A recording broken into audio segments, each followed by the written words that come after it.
All right. So I had a whole spiel. Hold on, I gotta fix this thing. I had a whole spiel set up. There's a character in this movie named Scott.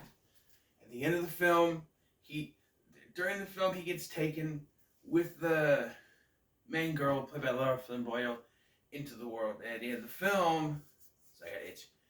When everybody comes back, he's not there. So I had a whole rant and a hashtag justice for Scott, and I'm gonna rant about what the hell happened to him. And well, then I watched Joel Blow's video on this movie, and I found out the truth, which we will get to.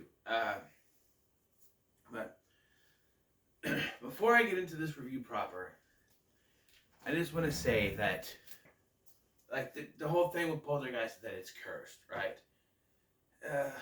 But because, like, with the first one of the actresses, the one who played the oldest daughter, she was murdered shortly afterward. And then the guy who played Kane died during post-production of the second film. And then the actress who played Carol Ann, Heather O'Rourke, she died after principal production was done, like after the main production was done. So she wasn't able to come back for the reshoots that they did. So, yeah. So cursed, maybe. Coincidence, probably. But, yeah. This movie's not bad, but there's some things that did better than the second one, and then there's some things that they didn't. And like the real thing I problem I had was the ending, and not just because Scott wasn't there. It seemed too easy. And I found out it was a reshot ending. So I sort of have the ending on this phone. It's gonna be hard to read, I think, but hold on. Zoom in. Hold on. I think it's a big. Go down. Go up. Okay. Yeah, I'll be able to read it, I believe, once it's time.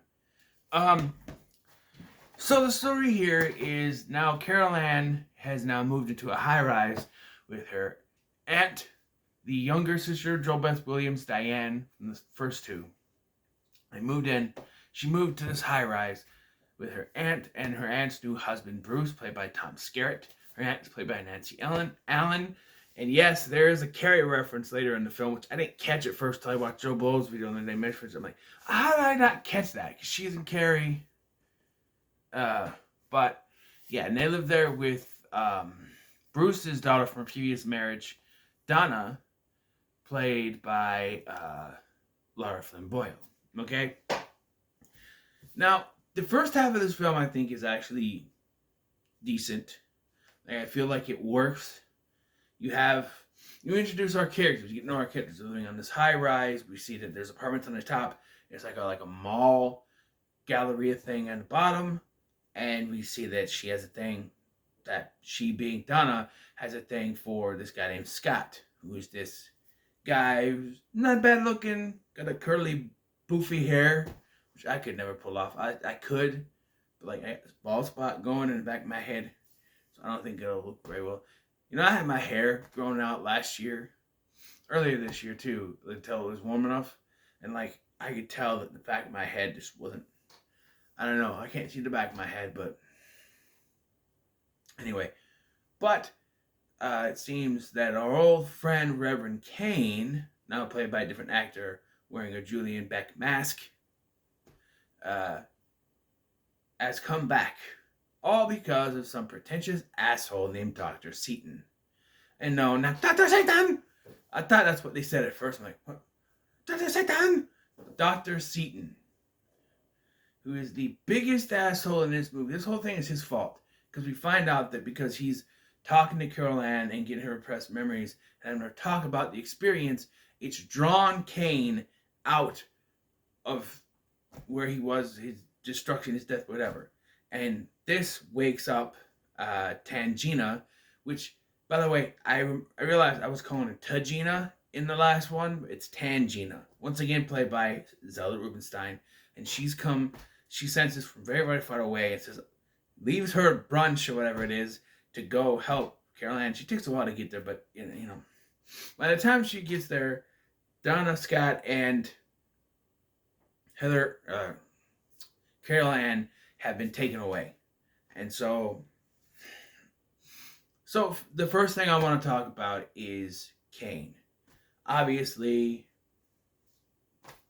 Julian Beck could not come back to reprise his role. But that's not the only problem. That it's a different person. They brought back Corey Burton to redub lines, and sometimes it kind of sounds like with that speech talk.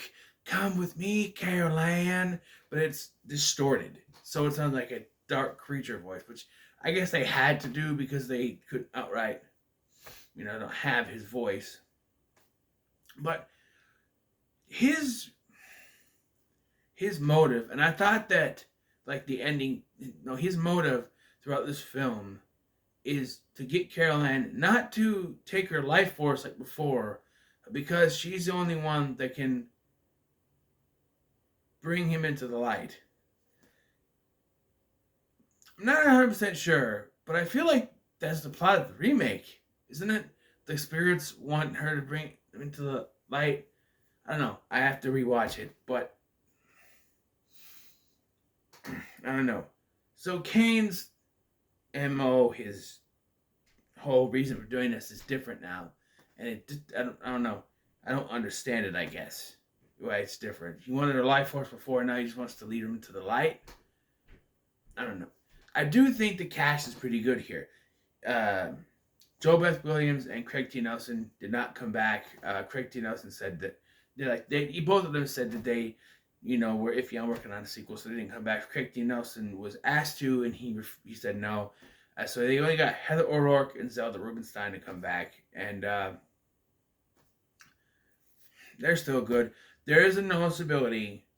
Heather O'Rourke was on medications. She was falsely diagnosed, by the way, which led the reason why they were never to catch it in time. But they diagnosed it as one thing, it was another thing, and so this medicine was making her puffy. So you could tell that there's something wrong with her. Like, I don't know, I had thought that perhaps she died when she was still on Happy Days, which is why they didn't bring her into Pearl back for the next season. But maybe it was just because Joni and Chachi came back for season 11. So, yeah, because that was before, I think that was like 1983 it ended, didn't it? So that was around the time that the first Poltergeist was around, so no. But, yeah, it's sad. Listening to Joe Blow talk about it kind of made me tear up a little bit. It wasn't full tear, but it was welling. It's like, it's sad to die at 12 years old. It would suck, But, yeah, so what happens is, one night, a lot of things happen. First of all, Bruce and Patricia. First of all, they make a big deal that she wants to be called Aunt Pat, and not Aunt Trish. And so I thought, because Carol Ann keeps calling her Aunt Trish, I thought it was going to lead to a scene where she finds her and she calls her Aunt Pat, and that triggers, you're not Carol Ann.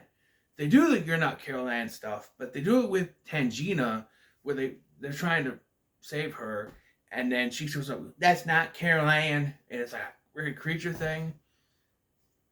But they don't ever call it that. I kept waiting for it. But they never called back to that, so I don't know. Thanks to the Carrie joke.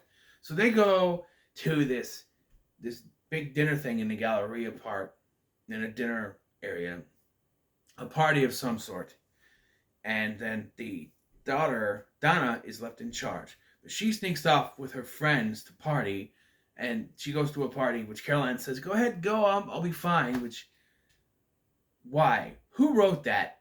Okay, I should mention that it's a new director, which is fine, but it's also a completely different set of writers. No one from the first two films came back to write this or direct it. It's a different director. Who, the director, does it say on the back who directed this? Gary Sherman was actually in the running to direct the second one, but wasn't able to. So he directed this, and I do admire some of the stuff we'll get to that he did. But so Carol Ann says, "I'll be fine," which that's just a stupid move. Like, she knows that Kane is after her, so why is she wanting to be left alone? It just doesn't make any sense. Unless that wasn't Carol Ann that said it, and it was... I don't know. It just doesn't make any sense. Maybe it wasn't Carol Ann and I didn't connect it. I don't know. So she goes to the party, and it's a boring party because the parents are there, and they say, oh, you can't have loud music or anything. So so they decide they're going to have a party in the pool at the high rise. So her and Scott go, and because Carol Ann has ran out the one door with an alarm that goes off when you open it but stops as soon as it shuts. I've never seen a door alarm where as you open it, it goes off, and then when you shut it, it stops. I don't know, maybe because it's connected to this, the alert goes to the security guard anyway, but he sees this, so he goes to check it out. And he doesn't really do much, but like the other two, they sneak in, and she messes with it, rewinds it so that they're staring at 2 hours of a blank videotape. And then they're going to go, Scott convinces her to go pick up beer and supplies and stuff.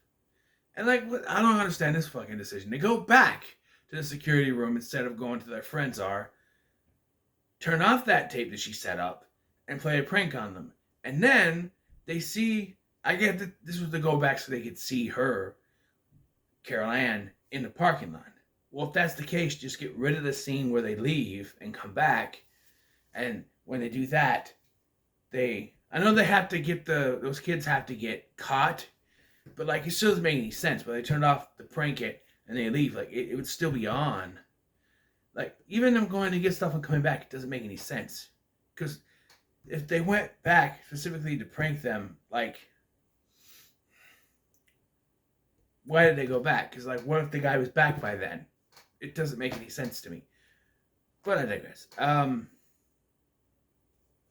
So they see that Carol Ann is there, so they have to drop everything and go try to save her. She's in this puddle in the parking garage, and they go to save her, and they all get pulled through.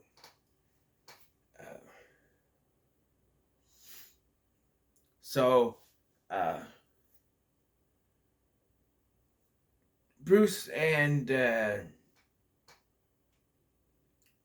Patricia are leaving the party. They're on their way back up, and they are told that by security that there's some people in the pool, that sort of thing, and they said that they're guests of your daughters.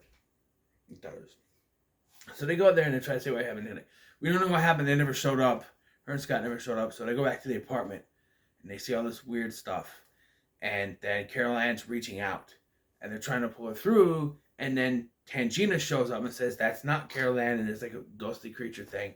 Apparently, Kane is trying to bring all of them through now instead of just Carol Ann, which to me makes no sense. Like, if they think Carol Ann can bring them, help him go into the light, or them going to the light, then why are they going after the others? I don't know. So, when, I should mention this too, before this, they're down at the pool, and Patricia goes upstairs, I think, or she's out talking to someone. She's talking to Dr. Seaton, is what it is. And so Bruce is alone, and he sees the pool is now frozen, and Scott pops out. And I think this is the most useless thing, because he's there, and he gets taken somewhere else.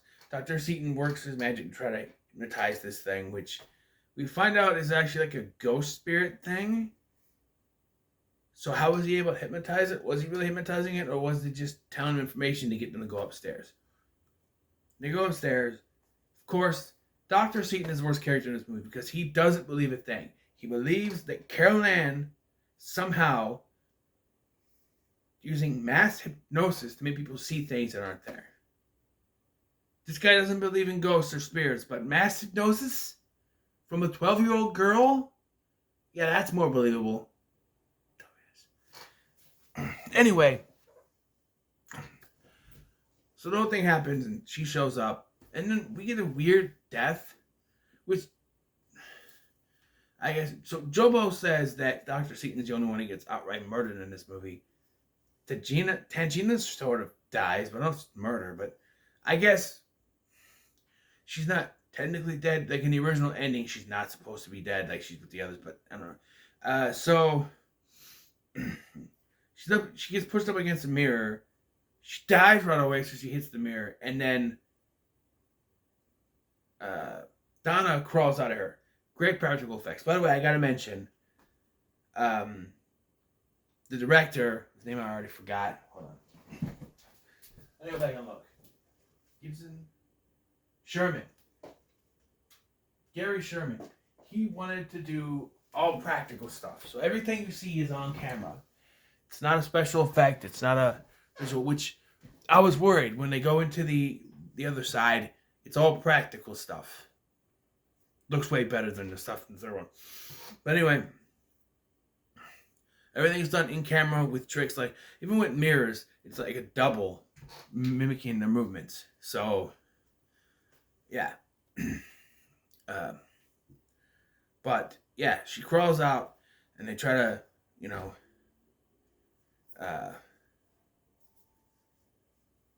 get her to talk, and she keeps screaming for her dad. But, okay, and this is one thing I have a problem with. All of a sudden, Patricia is like blaming Carol Ann for everything. Oh, she's the worst. She's a devil child. We need to get rid of her. We send her back to my sister. And this caused me to believe she had already been taken over by Kane. Like something happened, and she was taken over. Something happened off screen, and she was taken over by Kane, and she's trying to convince Tom Skerritt to leave her there or to get rid of her or something. But since she keeps saying that Dr. Seaton is right, and I'm like, no, I don't know. It was very confusing. Like, it's overkill for her character to be acting like this. I also find it weird that the guy who's not directly related to her has more love for her, is more determined to rescue her than her own blood-related aunt. It's very weird. And this is done because we need to have Patricia be the one to say, I love you, I'm not going to stop, but I'm at the end. Because that's her character development. But it's too heavy-handed. It's way too heavy-handed, again, in the negative to begin with. So then when it happens, it's like, but all that negative stuff just changed like that. No. Yeah. So with her dad, with the what's her name, dad? They go down. Where do they go? I think at this point they hear about the puddle in the garage. So they go down to the garage. Meanwhile, Dr. Seaton gets killed by evil spirit in control, pretending to be Donna. Pushes him down the elevator shaft. The body comes up. But later, when the other two find his body, he's like really decomposed, and that doesn't make any sense to me. But okay. And then Scott shows up, who's like a little creature. They still kiss, and then they walk off, and they're in a mirror. And I feel like if you realized you didn't have Scott back for the ending, then you could have just edited around this. Have her push Seaton down, have the thing come back up, and then cut. That way, people wouldn't be asking what happened to Scott. because they think that that was the real Scott that was left there. Just a little editing wouldn't have taken that long, but this leaves it very confusing. And like I said, we'll get to it. I have the ending on my other phone. I took a picture of the Wikipedia article so I can semi-quote it here. But yeah. So the other two, they go down to where the puddle is. Wait, this is the puddle thing is before. How do they end up? Because they go with Rubenstein, with Tangina, and she's already gone now. So where did they go?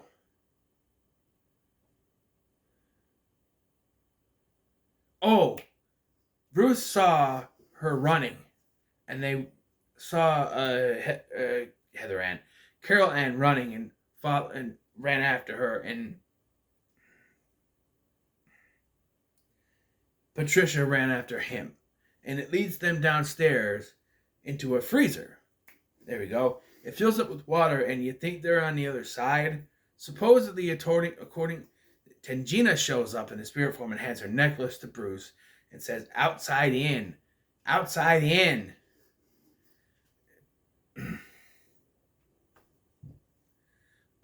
Which later translate into he could control the inside, but not the outside. They get washed away. They end up back in the parking garage, which is now covered in this weird snow stuff because they're sort of on the other side.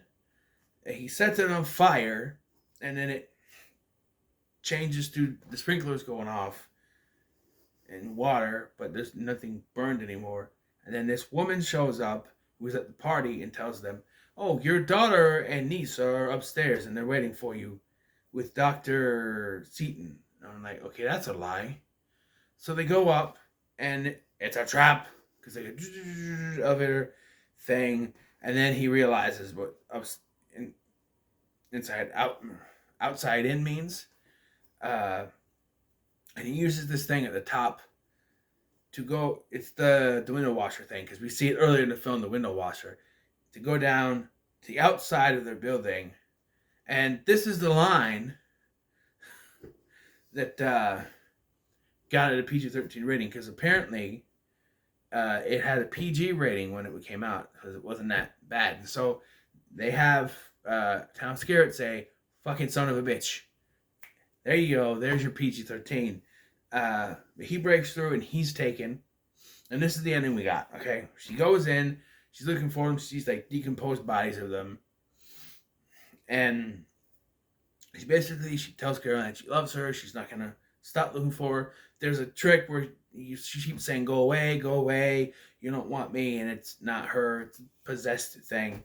And then Tangina shows up and said, Kane shows up and he goes up to her like, she's gonna show me the light. And then Tangina's like, "You don't need them to show you the light. I can take you to the light. You just come with me and let them go." And so he does. He goes with her. And yeah. He goes with her. And everyone is brought back except for Scott. Justice for Scott is hashtag Justice for Scott. And they hug. And then we cut to the outside view and there's lightning striking and Kane laughing, which was a setup for another one that never happened. They were gonna do a prequel that would be like a backstory. What do you call it? The origin story for Dr. Kane or Reverend Kane, but that never happened. And then there was going to be another one, like years later, that was supposed to be a sequel about the Native Americans that was hinted in the second one. They also did bring back Taylor, but he is mentioned, not by name, but Tangina mentions him, like, "Oh, friend gave me this necklace," and like, "Oh, it's got to be Taylor." The actor also passed away a couple of years after the second film. So, original ending time. All right, you ready for this? Okay, so, hold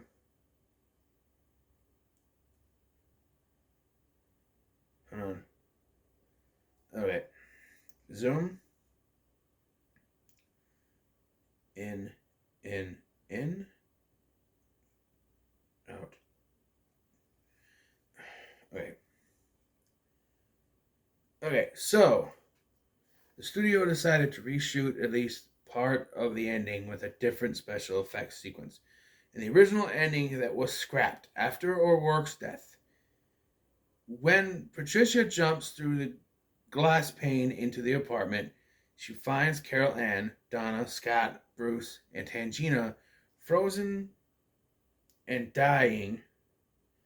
She then also becomes imprisoned in ice and gets attacked by Kane and her evil mirror reflection who want the necklace. Patricia